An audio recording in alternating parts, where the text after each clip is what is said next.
الحمد لله رب العالمين والعاقبة للمتقين والصلاة والسلام على سيد المرسلين وعلى آله وأصحابه وأتباعه وأزواجه وذرياته وأهل بيته وأهل طاعته أجمعين أما بعد فأعوذ بالله من الشيطان الرجيم بسم الله الرحمن الرحيم يا بني آدم قد أنزلنا عليكم لباسا يواري سوآتكم وريشا ولباس التقوى صدق اللہ العظیم۔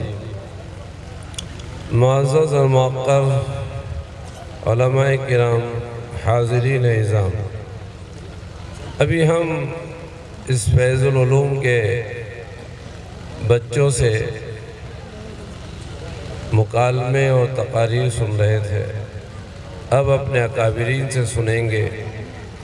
ہم و آپ کو اللہ تعالیٰ نے یہ توفیق دی کہ اس دور کے اندر علماء کی مجلسوں میں بیٹھ کر ان کی وعظوں کو اور ان کی باتوں کو سن رہے ہیں۔ حضور صلی اللہ علیہ وسلم نے ہمیں یہ ارشاد فرمایا تھا کہ اگر معلم بن جاؤ تو بہت اچھا ہے، اس لیے کہ دنیا میں معلم اگر کوئی آدمی بن گیا اور اس کو اللہ تعالیٰ نے علم کا وہ مقام عطا کر دیا کہ جس علم کے مقام کی وجہ سے وہ امت کا معلم کہلانے والا ہو جائے، تو یہ بڑا شرف ہے اس کے لیے۔ اگر ہم معلم بن جائیں تو پھر تو میرے دوستو علم ہر گھر میں ہو جائے، ہر باپ معلم ہو جائے اور ہر ماں معلمہ ہو جائے تو پھر تو کیا کہیے گا، وہ گھر علم سے بھر جائے گا۔ اگر ہم معلم بن گئے، رسول اللہ صلی اللہ علیہ وسلم نے بھی ارشاد فرمایا، میں معلم بنا کر بھیجا گیا ہوں، مجھے علم کے ساتھ بھیجا گیا ہے تاکہ قوموں کی جہالتوں کو اور لوگوں کی جہالتوں کو ختم کر دوں۔ وہ بچہ کہہ رہا تھا ارتداد کی ایک وجہ جہالت بھی ہے۔ اگر معاشرے اور سماج جس کی اصلاح کے بینر ہم بارہا ان جلسوں میں دیکھتے ہیں، اگر جس معاشرے اور سماج کے اندر علم ہی نہ ہو تو پھر اس کی اصلاح کہاں سے شروع کریں گے اور کیسے شروع کریں گے، اور وہ اصلاح ہو بھی سکے گی یا نہیں ہو سکے گی؟ کیا ان کا ایمان بچے گا یا نہیں بچے گا؟ جس کو نہ کلمے کا پتہ، نہ نبی کا پتہ، نہ اللہ کا پتہ، نہ قرآن کا پتہ، نہ قرآن کے علوم کا پتہ، نہ نبی کی سیرت کا پتہ، تو میرے دوستو یہ ایک بڑا شرف رسول اللہ صلی اللہ علیہ وسلم نے اس امت کو عطا کیا کہ میں معلم بنا کر بھیجا گیا ہوں۔ تمہاری ذمہ داری ہے کہ تم معلم بنو، سب کو اپنے اپنے وقت پر اپنی اپنی نسلوں کے لیے معلم اور مربی بن کر اپنی زندگی کو گزارنا چاہیے۔ اگر ہمارے پاس ہماری نسلوں کی تربیت اور ہماری طرف سے ہماری نسلوں کو علم دینے کا کوئی مقام ہی نہیں ہوگا تو پھر کہاں سے دیں گے؟ ماں باپ یہ بار بار یہ بات کہی جاتی ہے کہ اس معاشرے کو سدھارنے کے لیے کیا جلسہ اصلاح معاشرہ ہو جائے گا؟ ہم نے جلسہ کر لیا اور سماج جو ہے صبح سدھر جائے گا؟ کل صبح سے پورے سماج میں اور معاشرے میں یہ بزرگان دین جو بیماریاں پھیلی ہوئی ہیں یا جو پھیل رہی ہیں یا جو نئے نئے فتنے پیدا ہو رہے ہیں، یہ اشارہ تو کرتے ہیں، لیکن میرے دوستو ہم اپنے نسلوں تک اپنے گھروں میں اس کی تعلیم و تربیت کا انتظام کرنا ہوگا۔ اگر ہم معلم ہو گئے تو بہت بڑا مقام ہو گیا۔ رسول اللہ صلی اللہ علیہ وسلم نے اہل علم کا جو مقام بتایا ہے، ایک بہت بڑا طبقہ معلم کا ہوتا ہے، اور اللہ کے فضل و کرم سے ہمارے پاس سینکڑوں علماء کی جماعتیں ہر جلسے میں موجود ہیں۔ یہ ایک بڑا شرف ہے۔ یہ امت جو یہاں پر بیٹھی ہوئی ہے، لوگ جو بیٹھے ہوئے ہیں، جو قومیں ہیں، جو سماج ہے، جو علاقہ ہے، ان کے لیے یہ بڑی خوش آئین بات ہے کہ ان کے معلمین کی جماعتیں ان کے سامنے موجود ہیں۔ ان کا کام ہے علم کی شمع کو جلانا۔ اگر جس قوم و سماج میں علم نہیں ہوگا تو پھر اس کی اصلاح کرنا بہت مشکل ہو جائے گی۔ رسول اللہ صلی اللہ علیہ وسلم معلم بن کر آئے، لوگوں کو جہالت سے نکالا، آج یہ قوم اور ہمارا سماج اگر جہالت کے دلدل میں ڈوب گیا تو پھر میرے دوستو اس کو جہالت سے نکالنا ہوگا۔ اگر ہم نے اس کو جہالت سے نہیں نکالا اور اس کو صحیح علم نہ دیا اور اللہ کی صحیح معرفت اور اپنے پیارے حبیب کی صحیح محبتیں ان کے اندر نہ بے بس کی تو پھر میرے دوستو یہ صحیح راستوں پر ہدایت کی راہوں پر کیسے چلیں گے؟ آپ کیسے ان کی اصلاح کر دیں گے؟ دوسری بات فرمائی رسول اللہ صلی اللہ علیہ وسلم نے کہ علم کے ذریعے سے ہمارے انفرادی اور اجتماعی سارے لوگوں کی، مردوں کی اور عورتوں کی جو ہے اس علم کی روشنی میں انشاءاللہ ان کی جو ہے اصلاح کی جا سکتی ہے۔ اگر ان کے پاس علم ہوگا تو پھر دوسری بات فرمائیں کہ پھر ان کو اخلاق کے زیور سے بھی آراستہ کرو، پھر یہ اخلاق والے ہوں گے۔ اگر انسان کے پاس جہالت ہے تو قرآن کہتا ہے کہ وَإِذَا خَاطَبَهُمُ الْجَاهِلُونَ قَالُوا سَلَامًا، اگر تمہارا مخاطبہ اور تمہاری ملاقاتیں جاہل اور اجہل ترین طبقوں سے ہو جائے جو کچھ جانتے ہی نہ ہوں اور اس سے بحث و مباحثوں کے اندر ہم پڑ جائیں تو میرے دوستو اس سے تو کہا ہے کہ سلامتی دور رکھی جائے۔ علم کا زیور اس کو فرمایا کہ ان بچوں پر، بوڑھوں پر، مردوں میں، عورتوں میں علم کی روشنی ان کی دینی چاہیے۔ اسی لیے صحابہ نے فرمایا ہمارے آقا اس لیے تشریف لائے ہیں کہ لوگوں کو اندھیروں سے نکال کر اجالے اور روشنی ان کو دے دے تاکہ ہمارا سماج اجالے اور روشنی کی کتاب میں اور اس کتاب ہدایت کو پڑھ کر اور رسول اللہ صلی اللہ علیہ وسلم کے ان علوم کی روشنی میں اپنی اور اپنے نسلوں کے اور اپنے خاندانوں اور قوموں کی راہیں متعین فرمائیں۔ جس کے پاس علم کی راہ نہ ہو تو پھر وہ ہدایت کی راہیں کس طرح اختیار کرے گا؟ وہ تو نہ معلوم کہاں جا کر ڈوب جائے گا۔ اسی لیے ہمارے لیے ضروری ہے کہ جس طرح آج ہم ایک علمی گلشن میں، نبوی گلشن میں ہماری ایک نسل جہاں بیٹھ کر علم سیکھ رہی ہے اور جہاں ان کو معلم پڑھانے والے موجود ہیں اور بڑے معلمین کی ایک جماعت ہے جس کو اس امت میں اول نمبر کا درجہ دیا جاتا ہے کہ یہ امت اپنے معلمین کو اور اپنے علم والوں کو قدر کی نگاہ سے، عظمت کی نگاہ سے دیکھتی ہے، اس لیے دیکھتی ہے کہ یہ معلم ہے۔ اگر ہمارے سماج سے معلم ختم ہو گئے، علم دینے والے ختم ہو گئے تو پھر سماج تو اندھیروں میں ڈوب جائے گا اور وہ ختم ہو جائے گا۔ دوسری بات فرمائیں کہ متعلم بن جاؤ، سیکھنے والے بن جاؤ، چھوٹی عمر میں سیکھو، بڑی عمر میں سیکھو۔ علم کو تو جو ہے ماں کی گود سے سیکھو اور قبر کی گود سے سیکھو، ہر بزرگوں کی مجلس میں سیکھو، ہر اللہ والے کے پاس سیکھو۔ یہ نوجوان طبقے جلسے تو کرتے ہیں، خدمتیں تو بہت کرتے ہیں، لیکن بزرگوں کی نسبتیں اور بزرگوں کی محبت بھرے اور علم بھرے، عرفان بھرے ان بزرگوں کی وہ امانتیں جو علم کی میراث لے کر ہی آتے ہیں، یہ اس کو سنتے ہی نہیں، یہ کھانے پینے ہی کے اندر لگ جاتے ہیں۔ آپ ان کی پاس بیٹھیے تو صحیح، متعلم بنیے، آپ کسی کے سامنے بیٹھنے کی صلاحیت تو رکھیے۔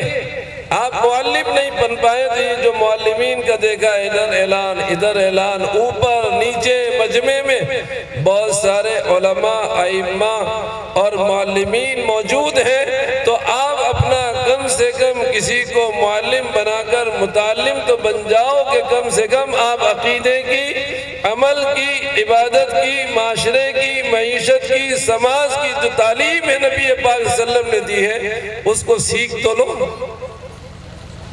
وہ بھی نہیں سیکھ پاتے، کوئی ہمارا سکھانے والا ہی نہیں۔ یہ ماں، اس کو کسی نے نہیں سکھایا، اس کی ماں نے نہیں سکھایا، کوئی استانی نے اور کوئی معلمہ نے نہیں سکھایا، یہ باپ کو کسی نے نہیں سکھایا، دادا نے نہیں سکھایا، کسی استاد کے پاس نہ گیا۔ بہت سارے لوگ ایسے ہیں دنیا میں کہ جن کا کوئی مربی نہیں، جن کا کوئی معلم ہی نہیں، جن کا کوئی شیخ ہی نہیں، جن کو کوئی سوال، جن کا کوئی معالج ہی نہیں ہے، بیمار ہیں لیکن ڈاکٹر نہیں ہے، بیماریاں ہیں لیکن کوئی علاج نہیں ہے، معالج نہیں ہمارے پاس۔ اسی لیے تو کہا ہے کہ ہر آدمی کو جیسے اس کا ایک فیملی ڈاکٹر ہوتا ہے، ایسے ہی اس کا فیملی معلم اور فیملی کوئی نہ کوئی عالم ہونا چاہیے۔ ہر ایک آدمی کو اپنی فیملی ایک عالم کا بھی انتخاب کرنا چاہیے کہ وہ آپ کے اندر، آپ کے نسلوں کے اندر، ہمارے گھروں کے اندر، ہمارے سماج کے اندر، ہمارے بچوں کے اندر، بچیوں کے اندر، مردوں میں، عورتوں میں، مالداروں میں، غریبوں میں، شہر میں، دیہاتوں میں اگر ہم کوئی بیماری میں مبتلا ہو گئے تو کوئی نہ کوئی ہمارا معالج روحانی ہو کہ وہ ہمارا علاج تو کر دے، کوئی بتا تو دے کہ ہم کتنی بیماریوں میں مبتلا ہیں۔ اب ہم بتائیں گے تو کون سنے گا؟ کیسے کیسے عظیم ہستیوں کے قدم اس سرزمین پر پڑے ہیں، اور ان کا دل جب یہ تشریف لائے تو ان کا دل یہ کہہ رہا ہے کہ اللہ اس سرزمین کی علمی اور عملی روحانی بہاروں کو اللہ ہمیشہ قائم فرمائے۔ جب کوئی روحانی آتا ہے، ابھی حضرت نے فرمایا، ایک روحانیت کو دیکھ کر، ایک روحانی ماحول کو دیکھ کر اہل قلب ان کے دل سے یہ صدائیں نکلتی ہیں کہ اللہ یہ جو بہار آج ہم دیکھ رہے ہیں، چہروں پر داڑھیاں ہیں، سروں پر ٹوپیاں ہیں، باشرہ لوگ، علماء، نوجوان، صلحاء، دعات، اللہ کے محبوب، نمازی، ذاکر، تلاوت کرنے والے، کیسے پیارا مجمع ہے۔ تو یہ بزرگان دین ایک آہ کھینچتے ہیں اور کہتے ہیں کہ اللہ اسی طرح امت میں دیندار طبقوں کی یہ بہاریں اور جماعتیں ہمیشہ قائم اور دائم فرمائے۔ حضور نے فرمایا کہ اس امت میں ایک طائفہ ایسا موجود ہوگا، اللہ کرے کہ اس طائفے میں ہم سب کو اللہ شامل فرما لے، جو لوگوں کو امر بالمعروف کرتا رہے گا اور نہی عن المنکر کرتا رہے گا، وہ علم کی چاشنیوں کو اور علم کی روحانیتوں کو اور لوگوں کی بیماریوں کا علاج ہر دور میں کرتا رہے گا۔ اللہ ہمیں ان سے سیکھنے کی توفیق عطا فرمائے۔ بیماریاں ہیں، بیمار ہیں، لیکن ہمارا کوئی معالج نہیں۔ اسی لیے تو کہا رسول اللہ صلی اللہ علیہ وسلم جب اس دنیا میں تشریف لائے اور معلم بن کر آئے تو پھر لوگوں کے اوپر جب نظریں ڈالی اور انہوں نے اپنا سب کچھ رسول اللہ صلی اللہ علیہ وسلم کے قدموں پر نچھاور کیا اور ان کے ہی شاگرد رشید انہی کے قدموں میں علم حاصل کرنے کے لیے جب وہ بیٹھے تو کیا کہا؟ خود نہ تھے جو راہ پر اوروں کے ہادی ہو گئے، خود نہ تھے جو راہ پر اوروں کے ہادی ہو گئے، کیا نظر تھی جس نے مردوں کو مسیحا کر دیا۔ کوئی نظر تو ہو کسی آپ کے اوپر، کسی کی نظر تو ہو، کیا نظر تھی جس نے مردوں کو مسیحا کر دیا کہ جن کو اونٹ اور بکری چرانا نہیں آتی تھی، لیکن اللہ رب العزت نے رسول اللہ صلی اللہ علیہ وسلم کی صحبت بافیض اور ان کی شاگردی اور ان کی تلمیذی کے صدقے میں ان کو امیر المؤمنین کے ایک عظیم مقام پر، صحابیت کے عظیم مقام پر پہنچایا۔ ہمیں تقوی کی راہیں، ہمیں توکل کے مقام، ہمیں اللہ کے رسول کی معرفت کا مقام، ہمیں محبتوں کے مقام، ہمیں قرب الہی کے مقامات، ہمیں معرفت کے ان خزانوں میں آگے لے جانے والا کون ہمارا ہاتھ پکڑ کر ہم میں تقوی، ہم میں اخلاص، ہم میں للہیت، ہم میں معرفت، ہم میں اللہ کی محبت، ہم میں اللہ اس کے رسول صلی اللہ علیہ وسلم کے حکموں پر چلنے کی طاقت اور پاور، کون شخصیت ہوگی جو ہماری اصلاح کر کے دے گی؟ وہ کوئی نہ کوئی تو معلم ہوتا ہے۔ اگر کسی نے کسی کی تربیت کی، اگر ماں نے بیٹے کی تربیت کر دی، باپ نے اولاد کی تربیت کر دی، کسی معلم نے اپنی بچوں کی تربیت کر دی، کسی معلمہ نے اپنی بچیوں کی تربیت کر دی، سماج کے بڑے لوگوں نے، داعیوں نے اور دعات نے اگر ان کی تربیت کر دی تو پھر اللہ انہی مجموع سے تقوی والے، للہیت والے، اللہ کے محبوب اولیاء کو پیدا کرتا ہے۔ اس سماج میں اولیاء ہی غائب ہو گئے، قطب ہی غائب ہو گئے۔ جو اللہ ان زمینوں سے حافظ اور عالم پیدا کر سکتا ہے، اگر ہم نے محنت کی تو وہی اللہ انہی سرزمینوں سے قطب اور اولیاء اور اہل اللہ، قطب اور ابدال بھی اللہ پیدا کر سکتا ہے۔ ہماری زمینیں جب ہر طرح کی فصلیں پیدا کر سکتی ہیں، کاش کے لائق ہیں، تو پھر کیا ہم اپنے دلوں کو ایسا سمجھتے کہ اب ہم مقامات تک نہیں پہنچ سکتے؟ ہم چلے ہی نہیں،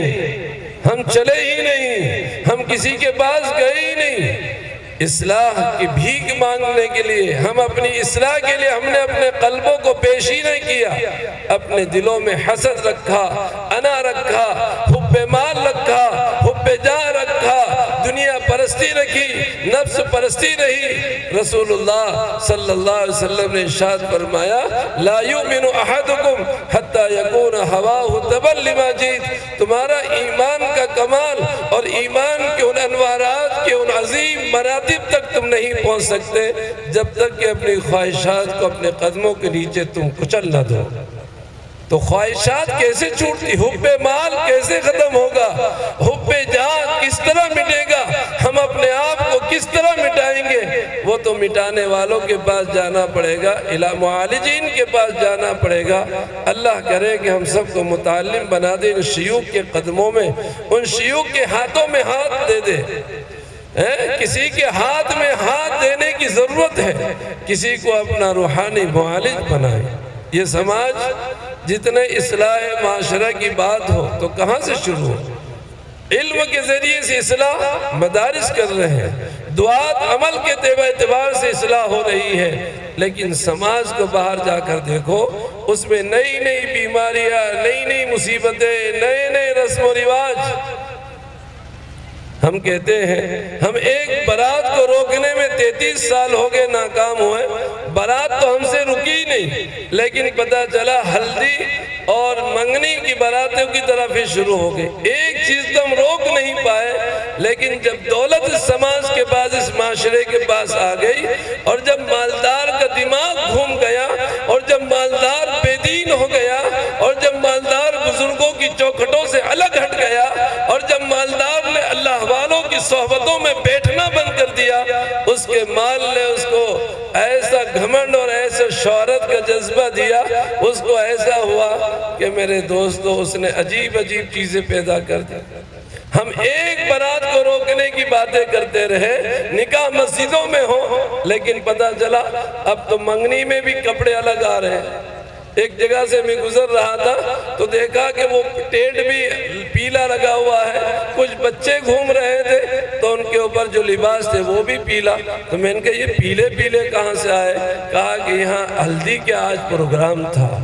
پہلے تو لوگ بیچارے غریب تھے، سگے سمدھی اگر وہ تاریخ لینے کے لیے آتے تھے تو وہ ہلدی کے اندر ہاتھ ڈبا کر 2-4 ہاتھ اس کے پیچھے مار دیتے تھے سمدھی کے کرتے پر، تاکہ وہ اپنے گھر جائے، خاندان میں جائے، اور وہ ہلدی کے ہاتھ اس کے اوپر دیکھ لے تو وہ نشانی ہو جاتی تھی کہ آج اس کا کوئی ہلدی کا، اس کا لڑکی کا رشتہ طے ہو گیا۔ لیکن آج تو لباس آنے لگی، یونیفارم بن گیا۔ منگنیوں میں دیکھ لیجئے، ابھی پرسوں نرسوں جو ہے شادی ہونا ہے، تاریخیں طے ہو گئی، شادی کے جوڑے آگے، اور 4 دن پہلے منگنی کا ایسا پروگرام ہوا۔ معلوم ہوا کہ نہ لڑکے والوں نے نہ لڑکی والوں نے کسی اللہ والے سے پوچھا ہی نہیں کہ ہم اپنے بچی اور بچیوں کا رشتہ کیسے کریں۔ رشتہ اور ہمارے سماج کو کن راہوں پر لائیں؟ ہم نے کہا کہ جب ہم ایک برات ختم نہیں کریں، تم نے 3-4 براتیں قائم کر دی۔ نکاح تو ہو رہا ہے اجتماع میں، نکاح تو ہو رہا ہے 1 مہینے 4 مہینے پہلے جلسوں میں، اور پتہ چلا دولہا جو ہے بعد میں برات لے کر جا رہا ہے۔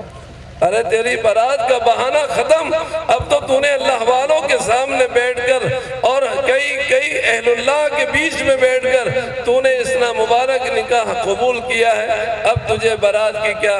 تیرے نکاح پر تو ان اللہ والوں کی مہریں، ان کی نظریں، ان کی دعائیں، ان کی شفقتیں، ان کی برکتیں، تیرے پورے خاندان کے لیے تو ان بزرگوں کی دعائیں تھی۔ لیکن وہ شام کو پھر پتہ چلا،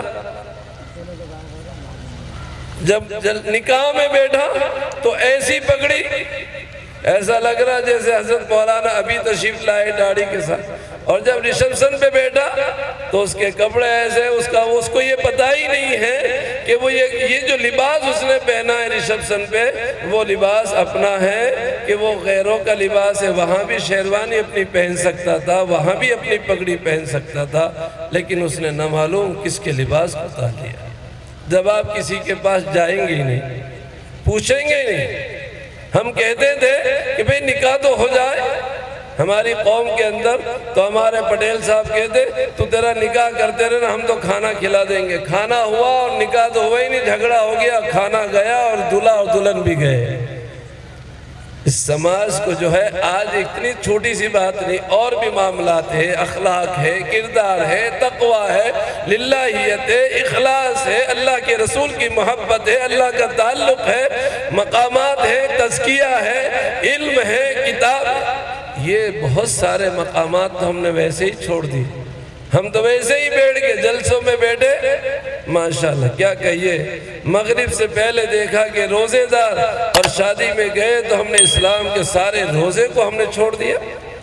ایک بزرگ سے مولانا پیر ذوالفقار صاحب دامت برکاتہم سے مکہ مکرمہ میں ملاقات ہوئی تو میں نے کہا حضرت کچھ نصیحت لکھ دو، تو حضرت نے فرمایا الدنیا یوم ولنا فیہا صوم، ہم ایک دن کی دنیا کے لیے ایسا روزہ رکھ لیں کہ ہمارا پروردگار ہم سے راضی ہو جائے، چاہے سماج راضی ہو کہ نہ ہو۔ میرے دوستو، اس سماج کی اصلاح کی بنیاد ان مصلحین کی صحبت اور ان مصلحین سے عظیم تعلق کی بنیاد پر ہوگا۔ ان مصلحین کو اس لیے نہیں بلایا جاتا کہ آپ خالی نعرے لگا دیں اور اٹھ کر استقبال کر لیں، اس لیے بلایا جاتا ہے تاکہ ان کے ذریعے سے جو بات ان سے یہاں سے کہی جا رہی ہے اس کی بات کو لے کر آپ جائیں، ڈائریہ لے لیں۔ کیا فرما رہے شیخ الہند، شیخ الحدیث حضرت مولانا زکریا رحمت اللہ علیہ کے نواسے جب ہمارے سرزمین پر ہوں تو بتاؤ تو صحیح کہ اس شیخ الحدیث حضرت مولانا زکریا رحمت اللہ علیہ کے نواسے کی پیاری کون سی اصلاح کی بات ہم اپنے دل پر لکھ کر جائیں گے؟ ہمارے سماج کا اصلاح کس بنیاد پر ہوگا؟ اگر ہم نے اپنے معاملات کو، ان چیزوں کو، یہ تو اللہ کا شکر ہے کہ آج آپ سب بیٹھ کر سننے لائق ہیں، ورنہ لوگ تو سنتے بھی نہیں ہیں۔ اگر آپ شادی میں ہو اور اگر ہم آ کر تقریر کریں تو سنو گے تم لوگ؟ ارے گا مولانا تیری تقریر تیرے پاس رکھ، ہاں تمہاری تقریر تمہارے پاس رکھیے۔ میرے دوستو، آج اگر ہم نے اپنے ہاتھ کو کسی ہاتھ میں نہ دیا اور اپنی تعلیم و تربیت کی کسی کو ذمہ دار، کسی کو مربی نہیں بنایا تو پھر ہماری نسلوں کی تربیت کہاں ہوگی؟ کون کرنے والا ہوگا؟ ماں بھی کرے، والد بھی کرے، معلم بھی کرے اور مربی بھی کرے اور شیوخ بھی کرے اور وائز بھی کرے اور خطیب بھی کرے اور امام بھی کرے اور حافظ بھی کرے اور عالم بھی کرے، یہ سارا مجمع جو ہے یہ اس امت کا خدمتگار ہے، اس امت کو علم کی روشنی دینے کے لیے بیٹھا ہے۔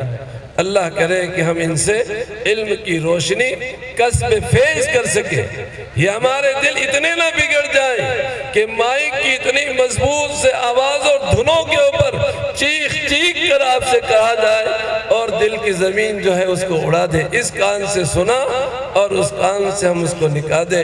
اسی لئے بار بار کہا جاتا ہے کہ عمل کی نیت، اس پر پابند ہونے کی نیت، اگر ہم نے آج نہ سنا تو کل بہت پچھتانا ہوگا، اگر آج نہ مانا تو کل بہت ہمیں پچھتانا ہوگا۔ آج کے روزے دار ہو تو پوری زندگی کے لیے روزے دار ہو جاؤ، اپنے نفس اور اپنی خواہشات کو کچل کر پیارے رسول صلی اللہ علیہ وسلم کی زندگی اور آپ کی سیرت اور آپ کے اعمال اور اخلاق کو اپنی زندگی پر سجا لو، تاکہ اللہ ہمارے اور ہم سب کے قافلوں کو اللہ نجات کی راہوں پر لا دے۔ ایسا نہ ہو کہ ہم بلا وجہ کی باتوں میں الجھ جائیں، وقت برباد ہو جائے اور کوئی پھر کام ہمارے نہ آئے۔ اللہ تعالیٰ نے کل جب یہ آپ نے دیکھا شب برات تھی تو اس میں کہا گیا ربنا ظلمنا انفسنا وَإِن لَّمْ تَغْفِرْ لَنَا وَتَرْحَمْنَا، اے اللہ ہم نے اپنے نفسوں پر بہت ظلم کیا ہے، اگر آپ نے ہمیں معاف نہ کیا اور ہم پر رحم نہ کیا تو پھر تو ہم سارے کے سارے خسارے والوں میں ہو جائیں گے۔ اللہ ہمیں خسارے والوں سے نکال دے ان بزرگوں کی صحبتوں کا فیض اور ان مجالس اور علماء کی مجلسوں میں بیٹھنے کی برکتیں اور سعادتیں اللہ ہمارے قلبوں کو اور ہماری یہ گودوں میں پلنے والی ہماری نسلوں کو بھی اللہ عطا فرما دے، علم کی روشنیوں سے بھر دے۔ مدرسے فیض العلوم ہیں، ان مدارس کو مضبوط کریے، صحیح چلائیے، ان کے اوپر قربان ہو جائیے، ان کی تعمیر و ترقی کے لیے۔ میرے دوستو، اگر ہم نے ان اداروں کو مضبوط نہ کیا تو پھر کون مضبوط کرے گا؟ جیسی ہوا آپ چلائیں گے، اسی لیے تو دعائیں کرتے ہیں کہ اللہ ایمان کی ہوائیں چلا دے، ایمان کی ہوائیں چلا دے۔ تو یہ ایمان کی ہوائیں آپ کے ذریعے سے چلیں گی، آپ کے چہروں سے، آپ کے دل سے، آپ کے عمل سے، آپ کے اخلاق سے، آپ کے کردار سے، آپ کی تعلیم سے، آپ کی تربیت سے، آپ کی للہیت سے، آپ کی فنائیت سے، آپ کی رضا و تسلیم سے۔ یہ ہوائیں کب ایسی چلا دے؟ آپ تو سوچ رہے بس ہوا چل جائے، ہوائیں نہیں چلتی، یہ ہوائیں تو آپ کو چلانا ہوگی۔ آپ جتنے روحانی ہوں گے، باپ جتنا روحانی، ماں جتنی روحانی، استاد جتنا روحانی، اسی کے ذریعے سے جو ہے پوری بستیوں کے اندر علم و حکمت کی دریا بہتے ہیں۔ ہم نے تو دیکھا ہی نہیں علم کا دریا کیا ہوتا ہے، حکمت کے دریا کیا ہوتے ہیں۔ وَمَن يُؤْتِ الْحِكْمَةَ فَقَدْ أُوتِيَ خَيْرًا كَثِيرًا، کسی کو پتہ ہی نہیں۔ قرآن کہہ رہا ہے کہ اس مجمع میں جس کو حکمت دے دی جائے، اللہ ہم سب کو عطا فرما دے، حکمت و دانائی دے دے۔ یہ فرمایا الحکمت ضالۃ المومن، حکمت تو مومن کی گمشدہ ایک بہت گمشدہ چیز ہے، وہ اس کو جہاں ملے مومن جو ہے اس کو لے لے۔ کیا حکمت ہے ہماری زندگی میں؟ کیا حکمت؟ اللہ نے ہمیں ایمان دیا، اللہ نے ہمیں نسلیں دی، اولادیں دی، ہمیں قرآن دیا، ہمیں نبی دیا، ہمیں اللہ کی معرفت اور محبت دی۔ کون سی حکمت ہے کہ اللہ ہمارے سینوں کو حکمتوں سے بھر دے؟ جس کو حکمت دے دی فقط اوتی خیرن کثیرا۔ اللہ تبارک و تعالی ان علم و حکمت کے ان محفلوں سے جو علم کی خاطر اصلاح معاشرہ کے عنوان پر ان معلمین اور ان شیوخ کی موجودگی میں اللہ نے ہم سب کو بٹھایا ہے، اللہ ہم سب کو ان کی قدردانی کی توفیق عطا فرمائے۔ تیسری بات فرمائی کہ آپ سننے والے بن جائیں تو کم سے کم ڈھنگ سے سن تو لو۔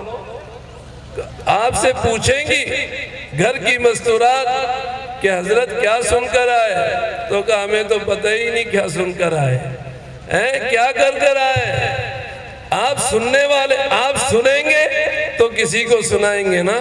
جب آپ نے ہی نہیں سنا، خفتہ خفتہ کے کنت بیدار، جو بزرگوں کی مجلسوں میں اور جو ان روحانی مجالس میں یہ اتنا بڑا مجمع آ کر اگر اس نے ہی صحیح نہیں سنا تو پھر میرے دوستو وہ سنائے گا کیا؟ سنانے کا کام آپ کا ہے۔ ہزاروں لوگوں کے درمیان سے آپ جو ہے چن کر اللہ نے آپ کو بٹھایا ہے، تو پھر میرے دوستو لوگوں کو سنانا بھی تو ہوگا۔ ورنہ مولانا صاحب نے بولا کہ بیاج حرام ہے تو پٹیل صاحب نے سن لیا پیاز حرام ہے۔ مولانا صاحب کہہ رہے تھے بیاج حرام، آپ باتیں کر رہے، سو رہے، کھڑے کھڑے چائے گپا لگا رہے، آواز آپ کے کان میں آئی تو کہا کہ گھر جا کر بولا کہ بھی پیاز سب پھینک دو۔ پہلے تو پیاز بہت مہنگی تھی اس دور کے اندر، بیوی نے کہا کیا پاگل ہو گئے؟ کہا نہیں، مولانا صاحب نے بولا ہے پیاز حرام ہے۔ تو اس بڑھیا نے کہا کہ یہ کون سا مولانا ناس مٹا گیا کہ جس نے ہماری پیاز ہی کو حرام کر دیا؟ تو اس کو پوچھا گیا کہ حضرت یہ پیاز سے کیا دشمنی ہے؟ تو کہا کہ میں نے پیاز نہیں کہا، میں نے تو بیاز کہا تھا، لیکن حاجی صاحب نے بیاز کو پیاز سن لیا۔ اللہ تبارک و تعالی ہماری سماعتوں کو سلامت رکھے اور ہم بزرگوں کی ایک ایک بات کو سلے فرمائے۔ فَاسْتَمِعْ سَمِعْنَا وَأَطَعْنَا، ہمیں ادب سکھلایا گیا، یہ جو مجمع بیٹھا ہے وہ سنے اور اطاعت کرے۔ جب ہم سنیں گے اور اطاعت کی نیت سے سنیں گے، ماننے کے جذبے سے سنیں گے، تو پھر انشاءاللہ صلاح کی نہریں اور صلاح کے راہیں اور اصلاح کے راہیں اور معاشرے میں سدھار کا انشاءاللہ کچھ نہ کچھ کام شروع ہوگا۔ اللہ تبارک و تعالیٰ ان بزرگوں کی آمد کو اس ادارے میں اور اس علاقے میں بے حد ممنون و مشکور فرمائے۔ آپ کو معلوم ہے یہ ایسے ایسے خاندانوں سے ان کا رشتہ ہے جہاں جا کر اچھے اچھے علماء اور بڑے بڑے علماء کی جبین نیاز جن کے سامنے جھک جاتی ہیں۔ اللہ نے اس گھرانے کو ایسی ایسی نسبتوں سے نوازا ہے۔ قاری عاصم صاحب جو یہاں تشریف فرما ہے، کیا مٹھاس، کیا پیار، کیا للہیت، کیا فنائیت، کیا تواضع، کیا عبدیت، کیا امت کا درد، آپ سنیں گے تو حیران ہو جائیں گے۔ بس اللہ ہمارے کانوں کی میلوں کو نکال دے، سنیں اور اطاعت کرے۔ اور پھر چوتھی بات یہ فرمائی کہ ان سے بہت محبت کرے۔ اللہ ہمیں علماء کی محبتیں کرنے والا فرما دے۔ ان علماء اور صلحاء کی محبت کی بنیاد پر بہت آسان کم ہے کہ بیٹا والا، ٹینٹ والا، کتاب والا، چائے والا، گزرنے والا نوجوان نے کسی اللہ والے کو دیکھا اور اس سے واقعتاً دل سے محبت کی نگاہ ڈال دی تو اللہ اس کے گھرانوں میں علم کے چشموں کو جاری فرما دے گا۔ اللہ ہم سب کو ان کی قدردانی کی توفیق عطا فرمائے۔ آپ کی سماعتیں اور آپ جس طرح سے بیٹھے ہیں، پیاس لے کر بیٹھے ہیں، طلب لے کر بیٹھے ہیں، طالب بن کر بیٹھیے، اپنے آپ کو طلب لینے والے، تلاش کرنے والے بنیے، محتاج بنیے۔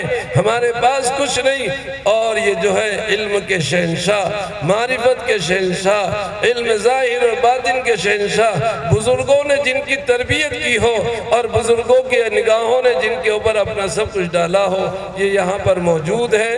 اللہ تبارک و تعالیٰ ان کی عمروں میں برکت نصیب فرمائے، اور یہ کئی دنوں سے اس پورے صوبہ ایم پی کو اپنی روحانیت سے جگمگا رہے ہیں، اور اسی جگہ پر جیسے اسٹیج پہ آئے تو ایک آہ بھری اور فرمایا کہ اللہ اس نورانی ماحول کو قیامت تک باقی فرمائے۔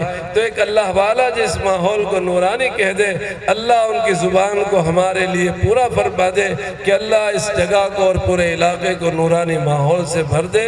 میں نے شاید زیادہ بات کہہ دی ہوگی، لیکن چونکہ اب میں صدر تھا تو صدر کا کوئی صدر نہیں ہوتا ہے، اس لیے بیچارہ ناظم جلسہ وہ تو ہمارے ماتحت چلے گا، جیسا صدر کہے گا ویسا اس کا آرڈر چلے گا، لیکن بہرحال ہم ان کی بھی قدر کرتے ہیں۔ صدر تو ویسے ہی برائے نام ہے، اصل صدر تو یہی ہے۔